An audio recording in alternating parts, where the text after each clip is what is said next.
धतूरे का बहुत अच्छा क्रम है महाराज। वो केवल शिवरात्रि के दिन करने का होता है।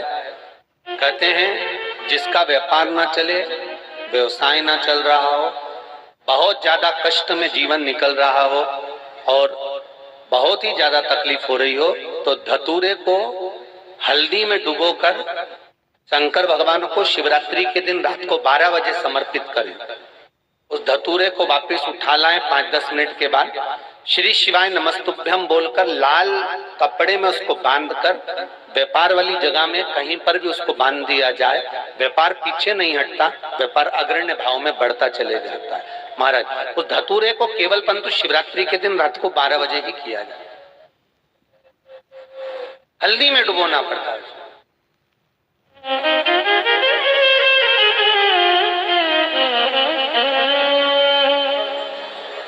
यही प्रमाण एक क्रम में और है महाराज जी।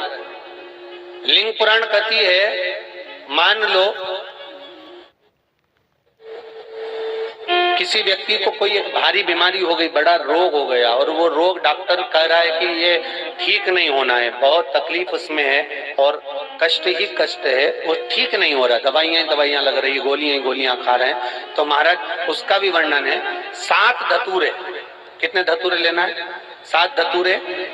कोई सी भी शिवरात्रि से मतलब महीने में एक बार शिवरात्रि आती है, प्रत्येक महीने आती है। किसी भी शिवरात्रि के दिन 7 धतूरे लेकर, एक धतूरे में मौली, लच्छा, नाड़ा लपेटकर 6 धतूरे में हल्दी लगाकर शंकर भगवान की जो जलाधारी है, जलाधारी में आपको पहले भी वर्णन किया है, ये जलाधारी है, ये भगवान का जल निकलने का स्रोत, चरणारविंद का भाव।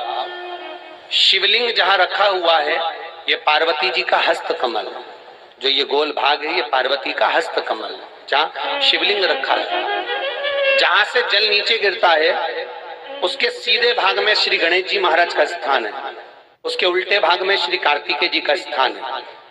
जलाधारी के सामने एक मोटी सी लाइन होती है, कहीं सांप बना होता है, कहीं स्थान बना होता है। जो मोटी सी लाइन है ये शंकर भगवान की सबसे छोटी लड़की अशोक सुंदरी का स्थान है। जलाधारी के ऊपर जो 3 टेकी लगी है ये भृगु ऋषि का, भृंगी गण का स्थान है। इसके ऊपर जो कलश है, कलश में जो पानी भरा जाता है वो पानी जो बूंद बूंद नीचे गिरता है ये शंकर भगवान की 5 लड़कियों का स्थान है। जया, विषहरा, सामरीबारी, दोतली और देव, ये 5 लड़कियों का स्थान है। शंकर भगवान का संपूर्ण परिवार शिवलिंग के सामने से जहां से जल चालू होता है गिरने के लिए नीचे की ओर जब जल जाता है, उस स्थान पर भगवान शंकर के सारे गणों का स्थान है। फिर जब जल बहकर सामने की ओर जाता है, जितनी दूर तक जल जाता है उतनी दूर तक भगवान शंकर के उस जल भाग को ग्रहण करने के लिए 33 कोटि देवताओं का स्थान है। इसलिए उस जल को हम लांघते नहीं है, क्योंकि वहां 33 कोटि देवता विराजमान रहते हैं महाराज।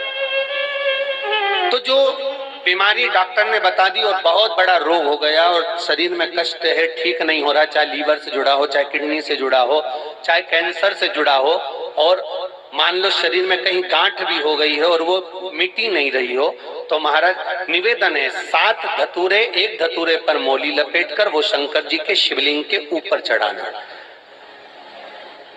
6 धतूरे, उसमें से एक धतूरा भगवान श्री गणेश जी का स्थान, दूसरा धतूरा श्री कार्तिकेय जी का स्थान, तीसरा धतूरा अशोक सुंदरी का स्थान। महाराज शंकर भगवान की जगदम्बा जी के हस्त कमल के ऊपर एक धतूरा। अच्छा, एक धतूरा जहां से जल नीचे की ओर बहकर जा रहा हो, पानी जिस जगह से नीचे गिर रहा हो बिल्कुल वहीं पर एक धतूरा चढ़ा देना है। उस धतूरे को चढ़ाने के बाद वो धतूरा वापिस लेकर आना है। अवधूतेश्वर महादेव का नाम लेकर या चंपेश्वर महादेव का नाम लेकर उस धतूरे को, जो बीमार व्यक्ति है उसका स्पर्श कराकर बेलपत्री के पेड़ के नीचे पटकवा देना है महाराज। धीरे धीरे रोग में आराम मिलना प्रारंभ हो जाता है, औषधियां धीरे धीरे समाप्त हो जाती हैं और व्यक्ति स्वस्थ हो जाता है। ये केवल शिवरात्रि के दिन ही होता। 12 महीने शिवरात्रि आती है, आप किसी भी शिवरात्रि को कर सकते हो, किसी भी शिवरात्रि।